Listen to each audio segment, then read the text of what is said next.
So அவர் சொல்றாப்புல, ராஜஸ்தான்லலாம் பார்த்துட்டீங்கன்னா, ஸ்ரீராம், ஜெயராம் அப்டின்ட்டா போதும். எங்கள ராஜா கணக்கா வச்சுக்கிடுவாங்க. தமிழ்நாட்டுல அப்படி இல்ல.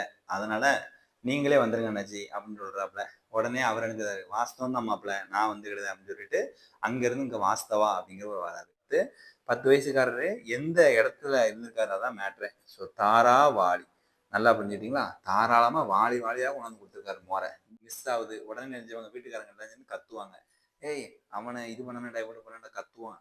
அதுக்கடுத்து நெனச்சுவாங்க, ஒரு நம்பர் குடுத்து ஒரு கேஸ போடுவாங்க. அவ்வளோதான். ஸோ அப்போ ரஷீத் கித்வாய், அம்பர் குமார் கோஷ் அப்படிங்கிறவங்க கேஸ் யார் மேல குடுப்பாங்க? கண்டிப்பா சசிகுமார் மேல தான் குடுப்பாங்க. ஏன்னா அவரு தானே காதலுக்கு உதவுவாரு. அதனால சசி தரூர் அப்படிங்கிறவர் தான் முன்னுரை எழுதியிருக்காருன்னு வச்சுக்கோங்க. வெல்கம் டு சிவிக்ஸம் அகாடமி. இன்னைக்கான கரண்ட் அஃபேர்ஸை தினமணி நியூஸ் பேப்பர்ல இருந்து கொடுக்குறேன். ஷார்ட்கட்ஸாக நீங்க எல்லாரும் பார்த்து பயனடைங்க. வாங்க வீடியோக்குள்ள போகலாம்.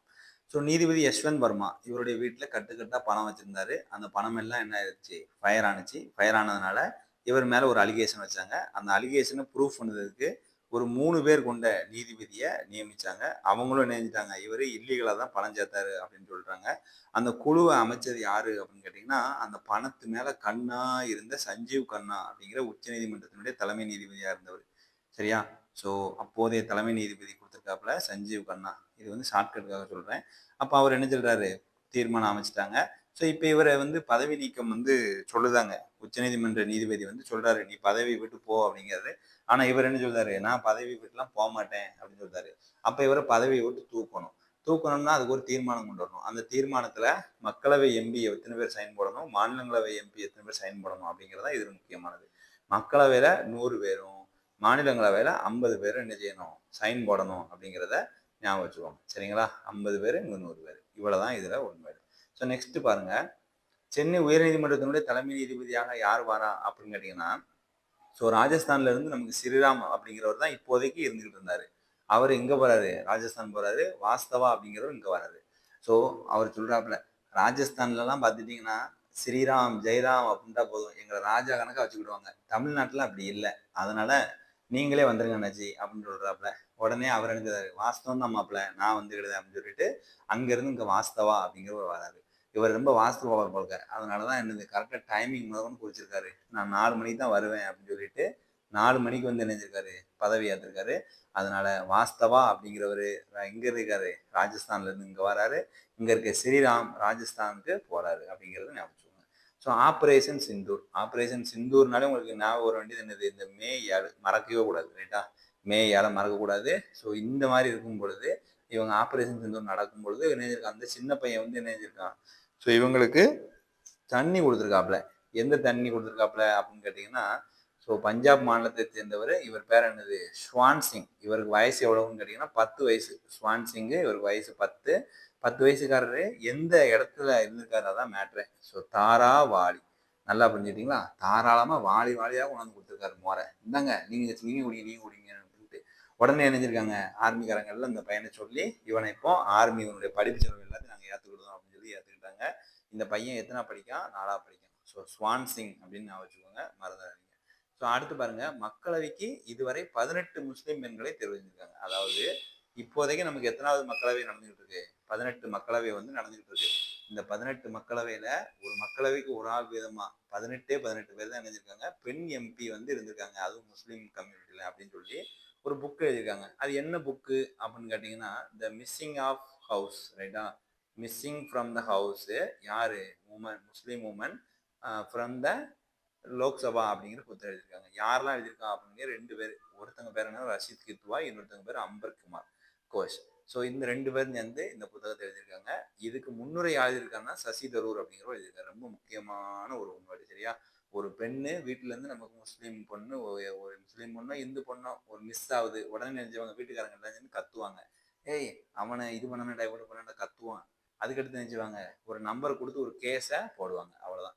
ஸோ அப்போ ரஷீத் கித்வாய், அம்பர் குமார் கோஷ் அப்படிங்கிறவங்க கேஸ் யார் மேல கொடுப்பாங்க, கண்டிப்பா சசிகுமார் மேல தான் கொடுப்பாங்க. ஏன்னா அவர் தான் காதலுக்கு உதவுவார். அதனால சசி தரூர் அப்படிங்கிறவர் தான் முன்னுரை எழுதியிருக்காருன்னு வச்சுக்கோங்க. இந்த 18 முஸ்லிம்கள்லயுமே 13 பேர் என்னது அரசியல் பின்னணி உள்ளவங்க அப்படின்னும் இந்த புத்தகத்துல சொல்லியிருக்காரு. ஸோ மொத்தம் 146 கோடி மக்கள் தொகையில 7.1% தான் யார் இருக்கா, முஸ்லீம்கள் இருக்காங்க. அதுலயே இவ்வளவு பிரதிநிதித்துவம் இல்லாம இருக்காங்க. அதுல மிகச்சிறப்பான விஷயம் என்னன்னா, இந்த முஸ்லிம் பெண் எம்பிகள்ல யாரு மோக்சினா கித்வாய் அப்படிங்கிறவங்க தான் யாரு ரொம்ப ஃபேமஸான ஆள் அப்படிங்கிறாங்க. ஏன் அப்படின்னா அவங்க தான் மேக்சிமம் கத்திக்கிட்டே இருப்பாங்க. அது இல்ல, இது இல்ல, தண்ணி பிரச்சனை, அந்த பிரச்சனை, இந்த பிரச்சனை. அதனால அவங்க ஃபேமஸ் ஆயிட்டாங்க. அப்போ மேக்சிமமா கத்துவாங்க. அப்போ மேக்சினா கத்துவாய் அப்படின்னு வச்சுக்கணும். ஸோ நெக்ஸ்ட் பாருங்க, இந்த பேகம் ஆபிதா அப்படிங்கிறவங்க யாரு? இந்த பக்ருதீன் அலி இருக்கார் இல்லையா, அவருடைய மனைவியாக இருந்திருக்காங்க. இவங்களும் பெண் எம்பியாக இருந்திருக்காங்க. தென் மாநிலங்கள்ல இதுவரைக்கும் ஒரு ஆள் கூட இல்லவே இல்லை எம்பியாக அப்படின்னு இந்த புத்தகத்துல சொல்லியிருக்காரு. ரொம்ப முக்கியமான புத்தகம், கேட்கறதுக்கான வாய்ப்புகள் அதிகம். ஸோ நெக்ஸ்ட் பாருங்க, நிதி ஆயோக் அப்படிங்கிற கூட்டம் நடைபெறுது. ஸோ இந்த கூட்டத்துல வந்து ஒருத்தர் சொல்றாரு, யாருன்னா இதனுடைய துணைத் தலைவர் யாரு? ஸோ சுமன் பெரி. நிதிச்சொ அதாவது நம்ம இந்தியாவுன்னு கிடையாது, எங்கேயுமே நிதிச்சுமை தான் ரொம்ப பெருசு அப்படின்னு சொல்லுவாங்க. அப்போ அதுக்கு துணையா யாராட்டு இருக்கணும். அப்போ நிதி குழு, அந்த நிதி ஆயோக் இருக்கு இல்லையா, அதனுடைய துணைத் தலைவர் பேர் என்னன்னு கேட்டீங்கன்னா சுமன் பெரி, பெரிய சுமை அப்படிங்கிறதான் ஷார்ட்கட். ஸோ இவர் என்ன சொல்றாரு, கடந்த 10 வருடமா 2013 இருந்து 2023க்குள்ள நாங்க 10 ஆண்டுகள்ல 24 கோடி பேரை என்ன செஞ்சிட்டோம், வறுமையிலிருந்து மீட்டிருக்கோம் அப்படின்னு சொல்றாரு. இது மீட்டிங் எங்க நடக்குது? அமெரிக்காவுடைய நியூயார்க் நகர்ல நடக்குது. ஐநாவுக்கான இந்திய தூதரகம் அண்மையில ஒரு ப்ரோக்ராம் கண்டக்ட் பண்ணாங்க. நியூயார்க்ல நடக்குது. அங்கதான் இந்த நியூவான தகவலை சொல்றாரு அப்படின்னு வச்சுக்கோங்க.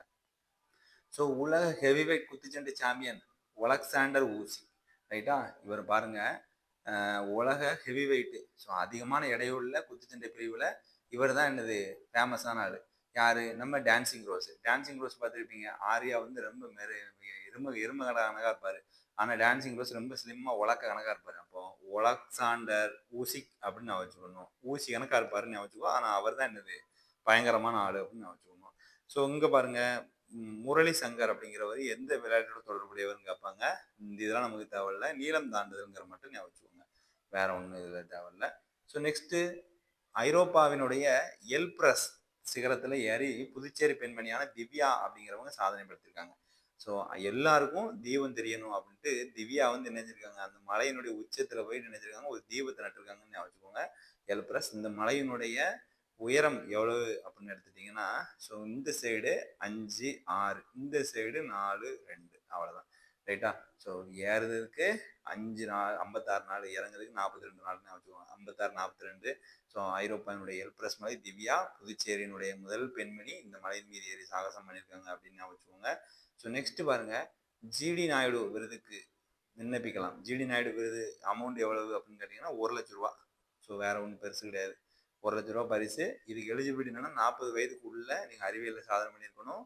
ஸோ கிரேட்டஸ்ட் சயின்ஸ் மேகசின்ல ஒரு 10 ரிசர்ச் கட்டுரையாட்டு நீங்க நினைஞ்சிருக்கணும், எழுதியிருக்கணும். இப்படி இருந்தீங்க அப்படின்னு கேட்டீங்கன்னா நீங்க இந்த விருதுக்கு அப்ளை பண்ணலாம். ஸோ நம்ம வீடியோ பயனுள்ளதாக இருக்கும் அப்படின்னு நினைக்கிறேன். டெய்லி இந்த மாதிரி உங்களுக்கு கரண்ட் அஃபேர்ஸ் வீடியோ நம்ம சேனலில் வந்துகிட்டே இருக்கும். ஸோ சேனலை தொடர்ந்து வாட்ச் பண்ணுங்க. நன்றி, வணக்கம்.